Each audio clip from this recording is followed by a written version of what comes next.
जय Hind. PCS maker official YouTube channel में आप सभी का स्वागत है। तो देखिए फ्रेंड्स, हम लोग फिर आज से कंटिन्यू कर रहे हैं जो बिहार दरोगा के लिए, जो आपका बिहार दरोगा और बीपीएससी के लिए जो आपका बुक है, ये देखिएगा, ये ज्ञान बिंदु जीएस जो क्लास पटना उनका बुक बहुत अच्छा है फ्रेंड्स। तो इसको हम लोग कंटिन्यू करते हैं।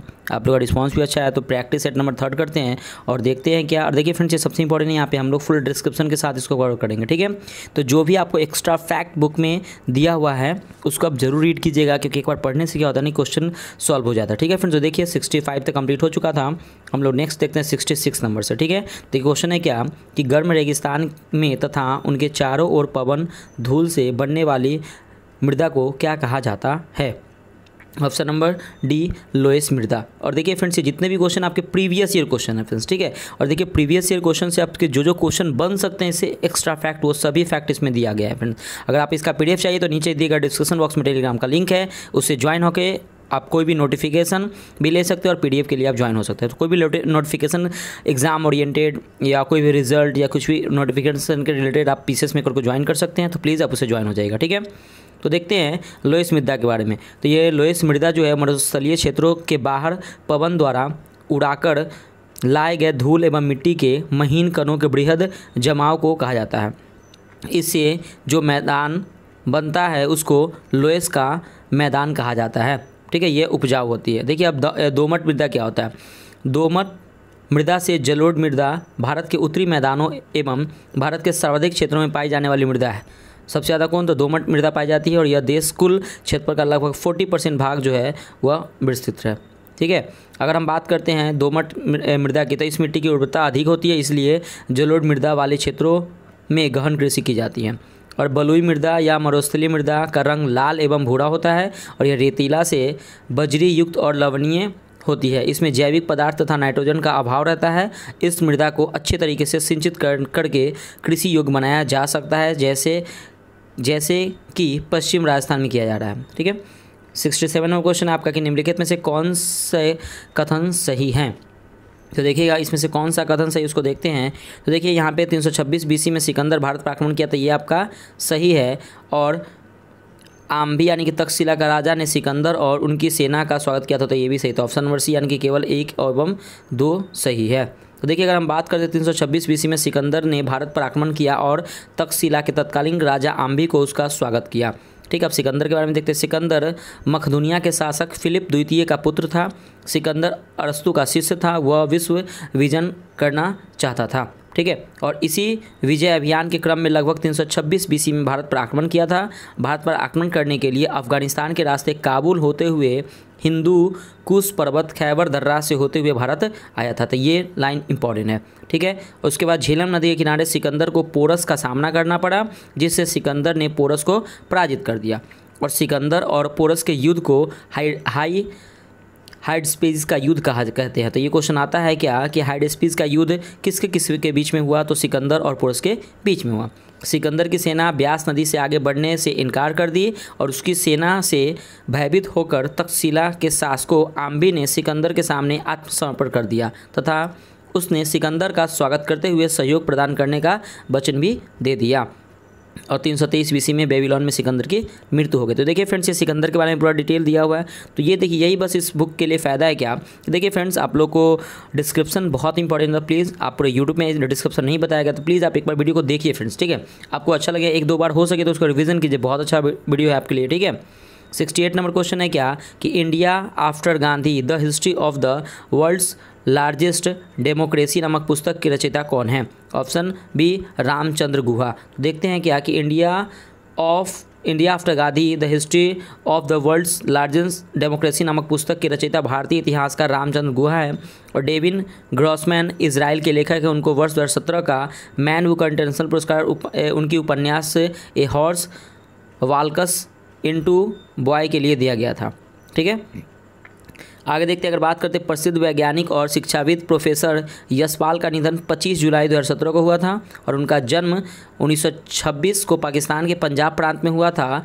कॉमिसिस रे यानी ब्रह्मांडीय विकिरणों पर इन्होंने विशेष अध्ययन किया, उसी कारण इन्होंने प्रसिद्धि मिली थी, ठीक है। और देखिए यहाँ पे नेक्स्ट है आपका कि वर्ष 2009 ईस्वी में यूनेस्को द्वारा कलिंग सम्मान प्रदान किया गया था। इसको विज्ञान संचार के क्षेत्र में सबसे बड़ा पुरस्कार माना जाता है। और यश पाल अ लाइफ ऑन साइंस एक पुस्तक में इनकी जीवनी है। 69 नंबर क्वेश्चन है आपका कि निम्नलिखित में से यूनेस्को की intangible culture heritage humanity from India में क्या शामिल नहीं है। तो देखिए इसमें बिहू शामिल नहीं है। तो अगर हम बात करते हैं यूनेस्को की तो intangible culture heritage humanity from India में बिहू यानी कि असम का एक जो है महत्वपूर्ण त्यौहार है को शामिल नहीं किया जाता है। ठीक है, आगे देखते हैं। अगर हम बात करें यूनेस्को की अमृत सांस्कृतिक विरासत की सूची 2008 में स्थापित की गई थी। ठीक है, आगे नेक्स्ट देखते हैं। हमारा 70 नंबर क्वेश्चन है आपका कि 1926 ईस्वी में नौजवान भारत सभा किसके द्वारा बनाई गई। Option number A Bhagat Singh के द्वारा।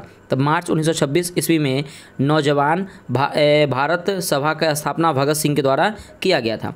और देखिए इनका उद्देश्य था कि देश के नवयुवकों में देशभक्ति की भावना जागृत कर मजदूर और किसानों के राज्य की स्थापना करना था। ठीक है, अगर हम बात करते हैं वर्ष 1928 ईस्वी को नौजवान भारत सभा का हिंदुस्तान सोशलिस्ट रिपब्लिकन एसोसिएशन में विलय कर लिया गया था।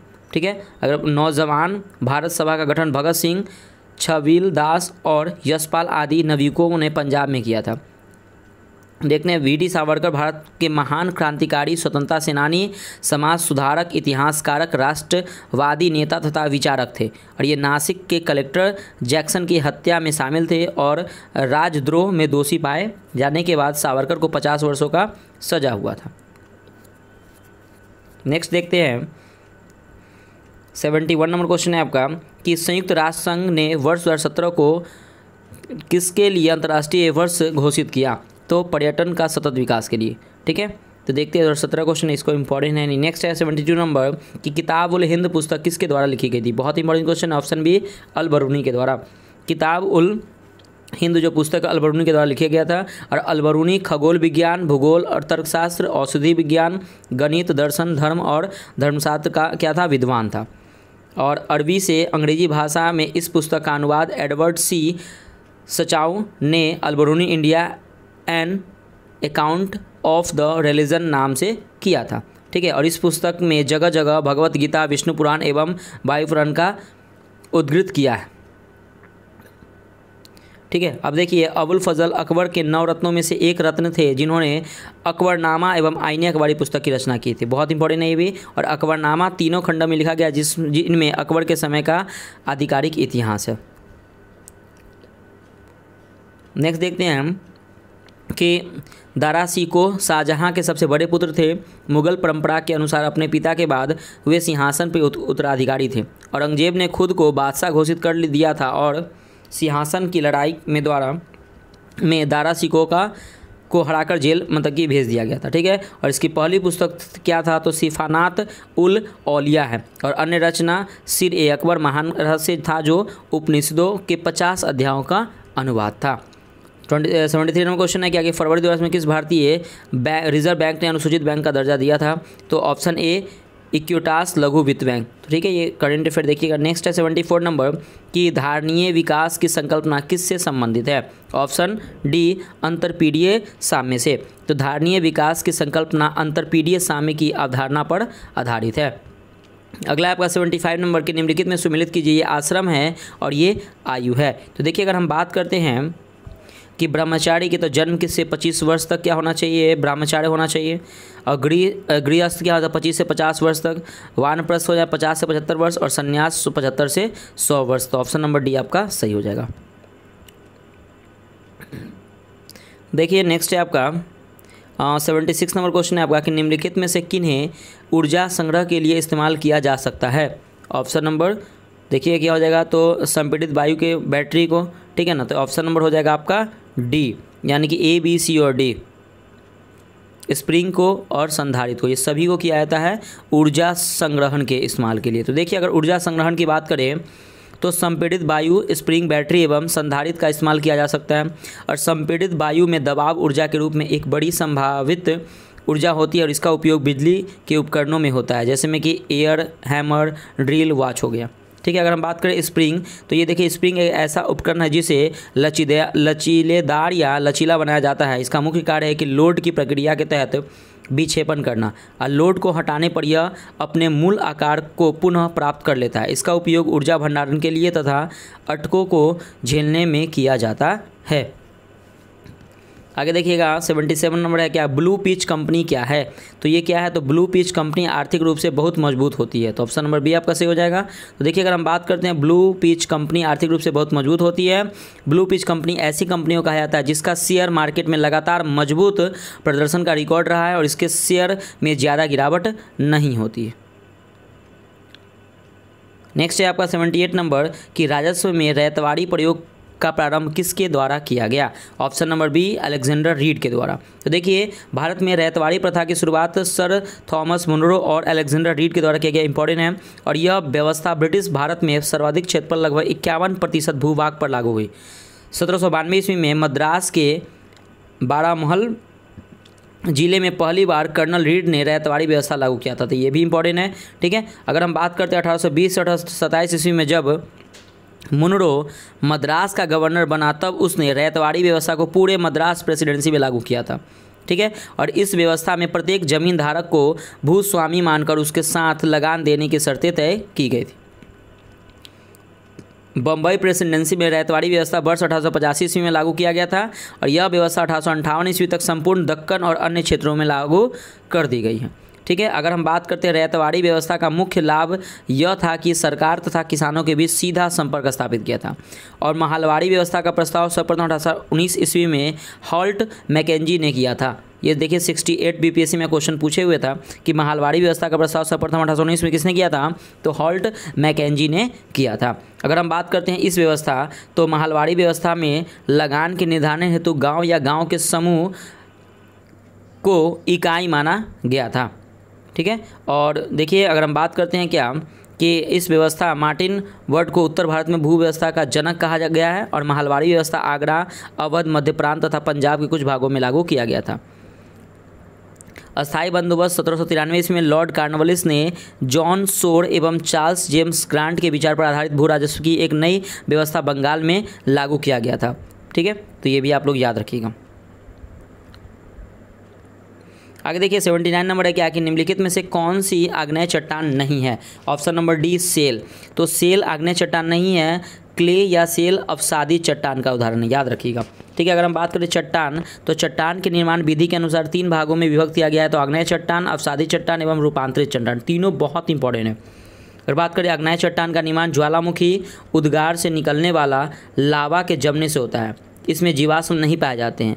और आग्नेय चट्टान के उदाहरण निम्न है, ग्रेनाइट हो गया, बेसाल्ट, पिग्माइटाइट, डायरोटाइट, ग्रैम्बो, पीच स्टोन और प्यूमिस। ये जो है आपके ये आग्नेय चट्टान के उदाहरण हैं। तो एग्जाम में क्वेश्चन पूछता है अवसादी चट्टान किसे कहते हैं। तो चट्टान चूर्ण को एकत्र होकर नीचे जमा होते जाने से अवसादी सेल का निर्माण होता है। इसकी रचना परतों के रूप में होता है, इसलिए इसे परतदार चट्टान कहते हैं। अधिकतर जीवाश्म एवं खनिज तेल इसी प्रकार के चट्टानों में मिलते हैं, यानी कि अवसादी चट्टान में, ठीक है।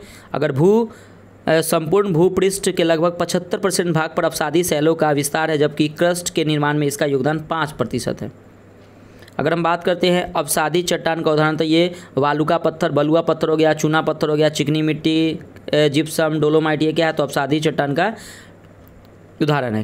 कायांतरित चट्टान क्या होता है, तो उच्च तापमान, दबाव अथवा दोनों के प्रभाव एवं ऊंचे ताप की वाष्प व जल की रासायनिक क्रिया से आग्नेय और अवसादी चट्टानों के मूल स्वरूप में परिवर्तन हो जाता है। इसे परिवर्तन के फलस्वरूप बनी चट्टान कायांतरित चट्टानें कहलाती है, ठीक है। और इस चट्टान में कठोरता एवं दृढ़ता भी सर्वाधिक होती है, इसमें जीवाश्मों का अभाव होता है। और कायांतरित चट्टानों का उदाहरण हो गया हीरा, संगमरमर, अभ्रक एवं क्वार्टजाइट, ठीक है। आग्नेय चट्टानों के रूपांतरण से बनी सेल क्या है, तो ग्रेनाइट नीच से बनती है। बेसाल्ट क्या है, तो एम्फिलोलाइट से बनती है, ठीक है। अब देखिए अगर हम बात करते हैं अवसादी चट्टानों के रूपांतरण से बनी सेल है, तो देखिए क्ले एवं सेल जो है वो स्लेट और चूना पत्थर जो संगमरमर, बलुआ पत्थर क्वार्टजाइट और बिटुमिनस कोयला ये ग्रेफाइट हो जाएगा, ठीक है। नेक्स्ट अगर हम बात करते हैं महिला क्रिकेट आईसीसी विश्व कप 2017 किस देश ने जीता है, तो ये इंग्लैंड ने, तो ये आपको इंपॉर्टेंट है नहीं, इंपॉर्टेंट यहाँ पे आपको 12वां जो आईसीसी महिला विश्व कप का आयोजक न्यूजीलैंड में हुआ था, ये इंपॉर्टेंट है। और 12वां आईसीसी महिला विश्व कप 2022 ऑस्ट्रेलिया ने इंग्लैंड को हराकर कब्जे में कर लिया था, तो ये आपका दोनों पॉइंट इंपॉर्टेंट है। ठीक है, नेक्स्ट है आपका 81 नंबर कि निम्नलिखित में से कौन एक रासायनिक परिवर्तन का उदाहरण है। ऑप्शन नंबर ए कागज़ का जलना। तो देखिए इसके बारे में, रासायनिक परिवर्तन के बारे में देखते हैं। तो देखिए फ्रेंड्स, अगर हम बात करते हैं कागज़, तो कागज़ का जलना एक रासायनिक परिवर्तन का उदाहरण है। अगर हम बात करें रासायनिक परिवर्तन के फलस्वरूप नए अणुओं की रचना होती है और इस परिवर्तन के पश्चात एक नया पदार्थ बनता है जिसका गुणधर्म मूल पदार्थ के पूर्णतः भिन्न होता है। रासायनिक परिवर्तन के पश्चात बने पदार्थ को मूल पदार्थ में पुनः परिवर्तित नहीं किया जा सकता है। ठीक है, लेकिन कुछ रासायनिक परिवर्तन निम्न है। लोहे में जंग लगना, दूध से दही बनाना, मोमबत्ती का जलना। तो डायरेक्टली एग्जाम में आता है क्वेश्चन कि मोमबत्ती का जलना कौन सा परिवर्तन, तो रासायनिक है, भौतिक है, तो रासायनिक परिवर्तन। दही, दूध से दही का जमना, मैग्नीशियम के तार का जलना, आटा से रोटी बनाना, ये कौन सा प्रक्रिया, तो रासायनिक प्रक्रिया। ठीक है, अगर हम बात करते हैं भौतिक परिवर्तन में पदार्थ के अणु की रचना को बिना बदले ही पदार्थ के कुछ विशिष्ट गुणों जैसे अवस्था, आकार, विद्युतीय गुण इत्यादि बदल जाती है। अगर हम बात करें भौतिक परिवर्तन में पदार्थ की आकृति एवं भौतिक अवस्था में परिवर्तन होता है लेकिन कोई नया पदार्थ नहीं बनता है। कुछ भौतिक परिवर्तन नहीं है जिसमें जल का जमकर बर्फ बनता है, ये कौन सा परिवर्तन है, तो भौतिक परिवर्तन। क्वेश्चन आता है एग्जाम में। ठीक है, चीनी का जल में विलयन, ये भौतिक परिवर्तन है। नमक का जल में विलयन, ये भी भौतिक है। स्प्रिंग का खींचना, ये भी भौतिक है। बादलों का बनना, ये भी भौतिक है। बर्फ का पिघलना, जल का वाष्प में बदलना, ये सभी आपके भौतिक परिवर्तन हैं, तो ये बहुत इंपॉर्टेंट है। नेक्स्ट है आपका 82 नंबर के निम्नलिखित में से किसने विश्व का सबसे लंबा 100 Gbps तकनीकी आधारित अतः समुद्री प्रणाली आरंभ किया है। ऑप्शन नंबर डी रिलायंस ने। तो देखिएगा, याद है ये मुकेश अंबानी के नेतृत्व वाले रिलायंस जियो, इनका मतलब कि इफोकॉम ने जुलाई 2017 में एशिया, अफ्रीका, यूरोप समुद्री केबल तंत्र की शुरुआत करने की घोषणा की थी। तो देखिए 2017 का न्यूज़ इतना इंपॉर्टेंट है, बस एक बार देख लीजिएगा। 83 नंबर क्वेश्चन है आपका कि निम्नलिखित में से कौन अंतर्राज्यीय परिषद का गठन करता है। ऑप्शन सी राष्ट्रपति। अब राष्ट्रपति के बारे में कुछ पॉइंट पढ़ते हैं। देखिए, तो अनुच्छेद 263 के अनुसार अंतर्राज्यीय परिषद का गठन राष्ट्रपति करते हैं और अनुच्छेद 263 के अनुसार राष्ट्रपति लोकहित में अंतर्राज्यीय परिषद का गठन कर सकते हैं। प्रधानमंत्री अंतर्राज्यीय परिषद का पदेन अध्यक्ष होते हैं, तो ये इंपॉर्टेंट है ये। और परिषद में प्रधानमंत्री तथा उनके द्वारा मनोनीत 6 कैबिनेट मंत्रियों के अतिरिक्त राज्यों और संघ राज्य क्षेत्रों के मुख्यमंत्री और प्रशासक इन परिषद के पदेन सदस्य होते। अगर हम बात करते हैं उसका नीति आयोग के गठन केंद्र सरकार द्वारा 1 जनवरी 2015 को योजना आयोग के स्थान पर किया गया था, बहुत इंपॉर्टेंट है ये। और इसका अध्यक्ष प्रधानमंत्री होता है तथा इसका उपाध्यक्ष कौन होता है, तो प्रधानमंत्री द्वारा नियुक्त किए जाते हैं। और यह सरकार के थिंक टैंक के रूप में कार्य करती है और केंद्र व राज्य सरकारों को नीति निर्माण के संबंध में प्रशासनिक महत्वपूर्ण एवं तकनीकी परामर्श उपलब्ध कराता है। संविधान के अनुच्छेद 79 के अनुसार भारत की संसद के 3 अंग है। देखिए, राष्ट्रपति, लोकसभा एवं राज्यसभा। अंग अगर पूछे तो कितने हैं, तो 3 अंग है, राष्ट्रपति, लोकसभा और राज्यसभा। राज्यसभा संसद का उच्च सदन कहलाता है, यह अस्थायी सदन का है क्योंकि इसका विघटन नहीं होता, तो ये भी इंपॉर्टेंट है। अगला क्वेश्चन 84 नंबर देखिएगा कि कौन सी IIT संस्थान में MBBS पाठ्यक्रम में शामिल करने की योजना है। Option number C Kharagpur. तो खड़गपुर भारतीय प्रौद्योगिक संस्था अब मेडिकल का भी पढ़ाई करने जा रहा है। ठीक है, अगर हम बात करते हैं तो भारतीय प्रौद्योगिक संस्था खड़गपुर को सुपर स्पेशलिटी अस्पताल, doctor BC Roy institute of medical science एवं रिसर्च, आउटडोर पेशेंट डिपार्टमेंट का प्रारंभ करने वाला था। वर्ष 2021 तक प्रारंभ करने की योजना थी, तो ये हो गया है। ठीक है, और पहले चरण में IIT खड़गपुर 50 सीटों के साथ कोर्स शुरू करेगा। दूसरे चरण में इसे बढ़ाकर 100 सीटों का कर दिया जाएगा और यह राष्ट्रीय महत्व के संस्थान है। ठीक है, आगे आपका 85 नंबर की विश्व का सबसे बड़ा बौद्ध मंदिर कहाँ स्थित है। इंपॉर्टेंट क्वेश्चन, तो इंडोनेशिया में।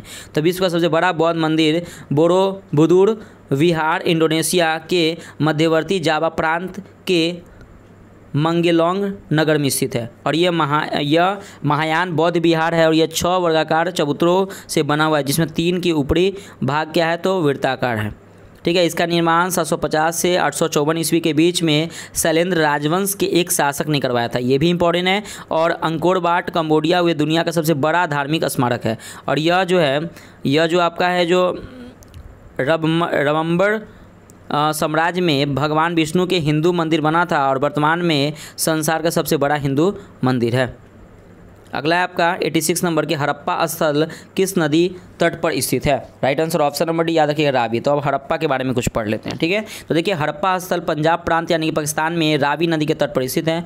हड़प्पा स्थल की खोज दयाराम साहनी ने 1921 ईस्वी में किया था और इसी स्थल का नाम हड़प्पा सभ्यता भी कहते हैं। और इस स्थल से अन्नागार एवं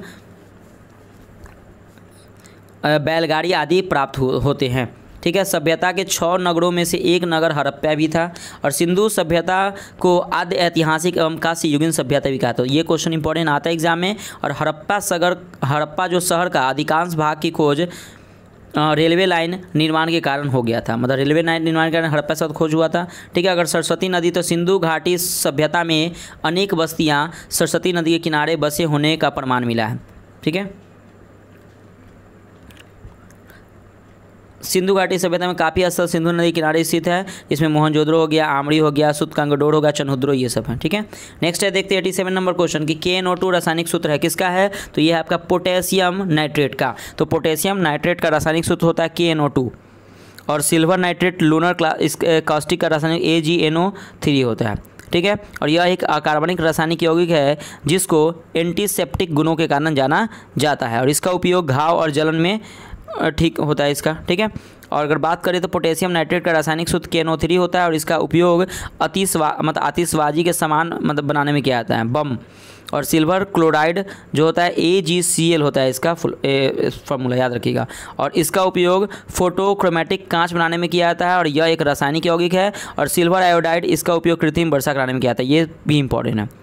अब देखिए 88 नंबर क्वेश्चन है कि निम्नलिखित में कौन सा सही नहीं है। तो देखिए इसमें सही नहीं है, तो देखिए फंगस जो है वो सोपेसी आपका सही नहीं है, ठीक है। अगर हम बात करते हैं कवक, तो कवक क्या है, तो पर्णहरित की अनुपस्थिति के कारण भोज्य पदार्थ की प्राप्ति के लिए अन्य वनस्पतियों, जंतुओं तथा उनके मृत शरीर पर आश्रित रहते हैं और यह परजीवी के रूप में भी रहते हैं।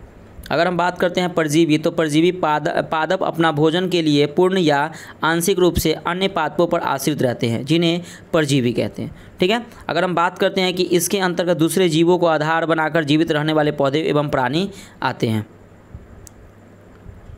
अगर बात करते हैं अमर बेल एक लता है और यह प्रायः बबूल, बेर आदि के पेड़ पे लिपटी नजर आती है, ठीक है। नेक्स्ट देखते हैं हम लोग 89 नंबर क्वेश्चन है आपका कि निम्नलिखित में से कौन सा गैसीय वायु प्रदूषण नहीं है। तो ऑप्शन नंबर सी हाइड्रोकार्बन। तो ये गैसीय वायु प्रदूषण नहीं है। तो हाइड्रोकार्बन की बात करते हैं तो हाइड्रोकार्बन कार्बनिक यौगिक होते हैं जिन्हें हाइड्रोजन और कार्बन के सरल संयोजन से प्राप्त किया जाता है। ये गैसीय वायु प्रदूषक नहीं है। अगर वायु उपस्थित ऑक्सीजन पर ही जीवन निर्भर है। वायु अनेक गैसों के अनुपातिक सम्मिश्रण है जिसमें nitrogen 78%, oxygen 21%, argon 0.93%, carbon dioxide 0.03% आदि विभिन्न गैसों का अनुपात निश्चित होता है, ठीक है। और प्रमुख वायु प्रदूषक अगर बात करें भारी धातु कण में सीसा, बेंजीन, पारा, कैडमियम, ये क्या है तो वायु प्रदूषक है, ठीक। अगर बात करें नाइट्रोजन के यौगिक जो वायु प्रदूषक होने तो nitrous oxide, nitrogen dioxide, ammonia, ये सब क्या है तो वायु प्रदूषक है। आगे आपका कि हाइड्रोकार्बन में अमोनिया वायु प्रदूषक है। अन्य वायु प्रदूषक है तंबाकू का धुआं, फ्लोराइड, धूल तथा धुएं के कण, एरोसोल्स। 90 नंबर क्वेश्चन है आपका कि निम्नलिखित में से किस राज्य ने ऑपरेशन दुर्गा नामक कार्यक्रम महिला सुरक्षा के लिए आरंभ किया है। ऑप्शन नंबर बी हरियाणा ने, ठीक है। तो याद रखिएगा। अगला क्वेश्चन 91 नंबर की सुनहरी गोल्डन चावल है तो ये क्या है तो याद रखिए एक ट्रांसजेनिक चावल की किस्म है जिनमें कैरोटीन के लिए जीन तत्व उपलब्ध होते हैं। ऑप्शन नंबर सी आपका सही हो जाएगा। तो अगर हम बात करते हैं गोल्डन राइस की तो एक जीन संवर्धित फसल है जिनमें विटामिन ए यानी कि बीटा कैरोटीन की विशेष रूप से आपूर्ति रहता है और विकासशील देशों में विटामिन ए की कमी के कारण बढ़ते रोगों को तीव्रता से निपटने के लिए गोल्डन राइस का विकास किया गया है। गोल्डन राइस रोपण को मंजूरी देने वाला पहला देश फिलीपींस है और सुनहरी चावल का निम्नलिखित लाभ है। क्या क्या लाभ है देखिए तो यह भोजन विटामिन ए की कमी को दूर करने का एक प्रभावी माध्यम है जिसमें दृष्टिहीनता, कैंसर आदि रोगों से बचा सकता है और यह निम्न वसा और निम्न सोडियम आधारित खाद्य है अतः यह उच्च रक्तचाप और उच्च कोलेस्ट्रॉल की समस्या को सीमित करता है, ठीक है। और यह जठर संबंधित समस्याओं को दूर करता है और गोल्डन राइस परंपराओं जैविक चावल की किस्में को प्रतिस्थापित करके पर्यावरण और कृषकों की आजीविका को खतरे में डाल सकता है। आगे आपका 92 नंबर नीति आयोग के उपाध्यक्ष कौन है। Option number D Rajiv Kumar. तो देखिए फ्रेंड्स ये 2017 का है, लेकिन अभी ये चेंज हो गया, मैं आपको बताता हूँ डिटेल में, ठीक है। तो देखिए फ्रेंड्स ये आप देख रहे होंगे सेट जो बिहार दरोगा और बीपीएससी के लिए बहुत इंपॉर्टेंट है। तो प्लीज़ फ्रेंड्स आप इस वीडियो को देखिएगा और इसका जो डिस्क्रिप्शन मैं बता रहा हूँ फ्रेंड्स इसको जरूर आप देखिएगा, ये बहुत इंपॉर्टेंट है, प्लीज़ एक बार विश्वास कीजिए। और इससे पहले मैंने आपको एडुटेरिया का 5000 जो बुक आपको मार्केट में दिख रहा होगा, 5000 बुक में पूरा टोटल क्वेश्चन मैं एडुटेरिया का कंप्लीट करवा चुका हूँ। तो प्लीज़ फ्रेंड्स आप एक बार विजिट कीजिए प्लेलिस्ट, और प्लेलिस्ट में वहाँ पे 5000 एडुटेरिया का आपको मिल जाएगा। लगभग 25 वीडियो आपको प्रोवाइड किया गया है और उसमें लगभग 3-4 सेट उसमें प्रोवाइड किया गया। तो प्लीज़ आप फ्रेंड्स उस वीडियो को शुरू से लेकर भी अंत तक जरूर देखिएगा, बहुत इंपॉर्टेंट है। और इस वीडियो को फ्रेंड्स आप देखिएगा, ये बहुत इंपॉर्टेंट है ये भी वीडियो। प्लीज़ पीसीएस मेकर को चैनल को सब्सक्राइब कर लीजिएगा। वीडियो अच्छा लगे तो लाइक और कमेंट करके बताइए वीडियो कैसा लगा फ्रेंड्स, प्लीज़, ठीक है। अब देखते हैं, बात करते हैं अगर हम नीति आयोग की। देखिए फ्रेंड्स अगर हम बात करते हैं नीति आयोग के जो अभी वर्तमान में जो अध्यक्ष है, हमेशा देश के प्रधानमंत्री होते हैं, ठीक है। अगर हम बात करते हैं नीति आयोग की, तो देखिए अरविंद जो पनगड़िया है जो नीति आयोग के पहले सीईओ थे, ये इंपॉर्टेंट है आपके, ठीक है। और फ्रेंड्स आप लोग कमेंट करके हमको बताइए कि नीति आयोग के जो अभी वर्तमान में जो अध्यक्ष तो मैंने बता दिया कि देश के प्रधानमंत्री होते हैं नरेंद्र मोदी है। तो यहाँ पे देखिए डॉक्टर राजीव कुमार, ये 2017 का है, लेकिन अभी वर्तमान में नीति आयोग के उपाध्यक्ष कौन है, तो प्लीज़ आप लोग कमेंट करके बताइएगा कि कौन है, ठीक है। और इसके सीईओ भी कौन है वर्तमान में, क्योंकि ये पहले का है, तो आप प्लीज़ बताइएगा वर्तमान में कौन है। और अरविंद पनगड़िया जो है अर्थशास्त्री एवं मुक्त व्यापार के समर्थक है, कोलंबिया विश्वविद्यालय में प्रोफेसर के पद पर कार्यरत थे ये, ठीक है। और एशियाई विकास बैंक के मुख्य अर्थशास्त्री के पद पर कार्य कर चुके हैं, ठीक। ये नेक्स्ट देखते हैं क्या 93 नंबर, भारत के राष्ट्रीय कैलेंडर यानी कि पंचांग का यह पहला मास है। तो पहला मास कौन है, तो चैत्र है, ये क्वेश्चन पूछे हुए एग्जाम में। तो भारतीय राष्ट्रीय पंचांग का प्रथम माह जो है वो चैत्र होता है, वह शक संवत पर आधारित होता है। 22 मार्च 1957 से सरकारी प्रयोजनार्थ एकीकृत भारतीय राष्ट्रीय पंचांग के रूप में अपनाया गया था, ठीक है। और 78 ईस्वी में प्रारंभ हुए शक संवत का पहला महीना चैत्र का है, वह अंतिम माह कौन, तो फाल्गुन है, फाल्गुन जिसको बोलते हैं। 94 नंबर क्वेश्चन है कि मानव रक्त का पीएच साधारणतः कितना होता है। ऑप्शन नंबर सी 7.5 से 8.0। तो मानव रक्त का पीएच 7.0 से 8.0 होता है, यानी कि इसके बीच में होता है। और पीएच मूल्य एक संख्या होती है जो पदार्थों के अम्लीयता एवं क्षारता को प्रदर्शित करता है। इसका मान हाइड्रोजन आयन H+ के सांद्रण को व्युत्क्रम के लघु गुणक के बराबर होता है। और पीएच का मान 0 से 14 के बीच में होता है। जिन विलयों का पीएच मान 7 से कम होता है वह अम्लीय, 7 से कम होगा तो अम्लीय और 7 से ज़्यादा होगा तो क्षारीय होगा, ठीक है। अगर उदासीन होगा तो क्या हो जाएगा, 7 होता है। और मुंह का पीएच मान 5.5 से कम होने पर दंत क्षय प्रारंभ हो जाता है, ठीक है। अब देखिए यहाँ पे कुछ आपके पीएच वैल्यू है, ये इंपॉर्टेंट है, बहुत भी है, इसको आप याद कर लीजिएगा। तो देखिए नींबू का पीएच मान 2.2 से 2.4 होता है, सिरका का 2.4 से 3.4 होता है। उसके बाद क्या, शराब का 2.8 से 3.8 होता है। टमाटर का जूस का 4.0 से 4.4 होता है। बियर का 4.0 से 5.0, कॉफ़ी का 4.5 से 5.5। मानव मूत्र का पीएच मान 5.5 से 7.5 होता है। मानव लार का पीएच मान 6.5 से 7.5 होता है। मानव रक्त का मान 7.3 से 7.5 होता है। अगर बात दूध का पीएच मान 6.4 होता है। अब देखिए नेक्स्ट है आपका कि पुस्तक I do what I do on reforms rhetoric and resolve के रचयिता कौन है। Option number D Raghuram Rajan. तो ये इनके क्या है, तो रचयिता है। अगर हम बात करते हैं कि अरुंधति रॉय को the God of small things के लिए बुकर पुरस्कार प्राप्त हुआ था। वर्ष 1997 ईस्वी को अंग्रेजी की सुप्रसिद्ध लेखिका और समाज सेविया, इन्होंने नर्मदा बचाओ आंदोलन एवं अन्य कई आंदोलन में क्या किए थे, भाग लिए थे। और अरविंद केजरीवाल भारतीय राजनीतिक में एक लोकप्रिय राजनेता और लोकप्रिय सामाजिक कार्यकर्ता हैं। अरविंद केजरीवाल वर्तमान में दिल्ली के मुख्यमंत्री के रूप में क्या है, तो कार्य कर रहे हैं। 96 नंबर क्वेश्चन है आपका कि जब एक अर्थव्यवस्था स्फीति दबावों से गुजर रही है तो क्या उपाय अपनाने चाहिए। तो इसका उपाय है कि प्रत्यक्ष करों को बढ़ा देना चाहिए, यही एक उपाय है। देखिए इस प्रकार की परिस्थिति में प्रत्यक्ष करों को वृद्धि की जानी चाहिए। जब कोई अर्थव्यवस्था स्फीति दरी परिस्थितियों से गुजरती है तो मुद्रा निर्गम के नियमों को कठोर बनाना होता है, ठीक है। अब देखिए अगर मुद्रास्फीति के दो कारण से उत्पन्न होती है। पहला है कि मांग जनित मुद्रास्फीति, वस्तुओं और सेवाओं की समग्र पूर्ति के मुकाबले उनकी समग्र मांग से अधिक वृद्धि के कारण जब कीमतें बढ़ती है तो मांग जनित मुद्रास्फीति कहते हैं, ठीक है। नेक्स्ट हम देखते हैं 97 नंबर की तेज़ क्या है। तो तेज़ देखिए क्या है, तो ये डिजिटल पेमेंट ऐप है, ठीक है, जिसको आप हम लोग गूगल, देखिए अगर बात करें गूगल के नए पेमेंट एप्लीकेशन का नाम तेज़ एप्लीकेशन है। रेलवे में टिकट बुकिंग के लिए यूटीएस ऐप का प्रयोग किया जाता है। इसके अलावा IRCTC, Indian railway catering and tourism corporation का फुल फॉर्म होता है IRCT का, Indian railway catering and tourism corporation. और देखिए डिजिटल पेमेंट ऐप जो देख रहे हैं ना तेज़, इसका अभी वर्तमान में इसका नाम है GPay यानी कि गूगल पे, ठीक है। नेक्स्ट है आपका 98 नंबर क्वेश्चन।